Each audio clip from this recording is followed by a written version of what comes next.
क्या आपने कभी नोटिस किया है कि आपका रूम अपने आप गंदा हो जाता है? आप इतनी मेहनत से साफ सफाई करते हो लेकिन रोज अपने आप गंदा हो जाता है। नहीं मतलब एक बार साफ सफाई कर दिया तो कर दिया ना यार, रोज रोज कितना बोरिंग काम है।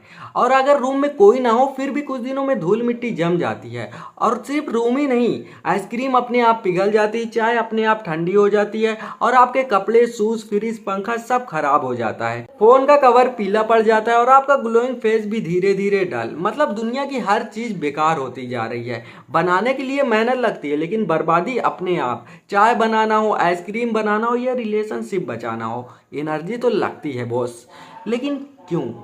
बनाने के लिए मेहनत, बर्बादी अपने आप। ये तो सरासर नाइंसाफी है। ऐसे नहीं चलेगा। फिजिक्स में एक रूल है, थर्मोडायनेमिक्स का सेकंड लॉ, जो कहता है कि अगर कोई सिस्टम आइसोलेटेड है तो उसकी एंट्रोपी हमेशा बढ़ेगी।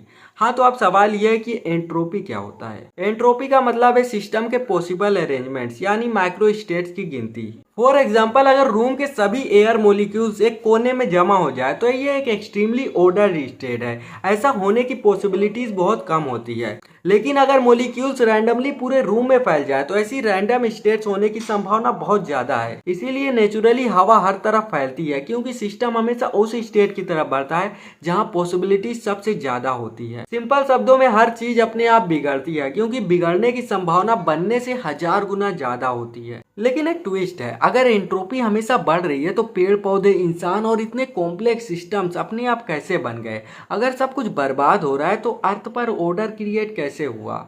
यहाँ पर आता है लोकल एंट्रोपी। फॉर एग्जाम्पल, जब आप अपना रूम साफ करते हो, रूम की एंट्रोपी कम होती है लेकिन साथ ही पसीना, थकान की वजह से इन्वायरमेंट में एनर्जी चली जाती है। मतलब बाहर की एंट्रोपी और ज़्यादा बढ़ गई। आपने लोकल एंट्रोपी तो क्रिएट किया लेकिन यूनिवर्स बोलता है भाई बिल तो भरना पड़ेगा। इसी वजह से अर्थ पे लाइफ पॉसिबल है, क्योंकि अर्थ आइसोलेटेड नहीं है। हमें सूरज से लगातार एनर्जी मिल रही है और उसी एनर्जी के दम पे पेड़ पौधे ग्रो करते हैं, एनिमल्स इवॉल्व करते हैं और हम इंसान यूट्यूब वीडियोस बनाते हैं।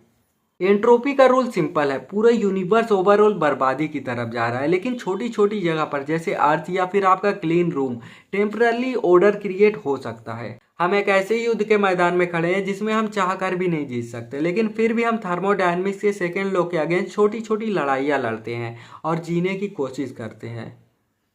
कैसा बंदा हूँ यार मैं, फिजिक्स में भी इमोशनल हो जाता हूँ।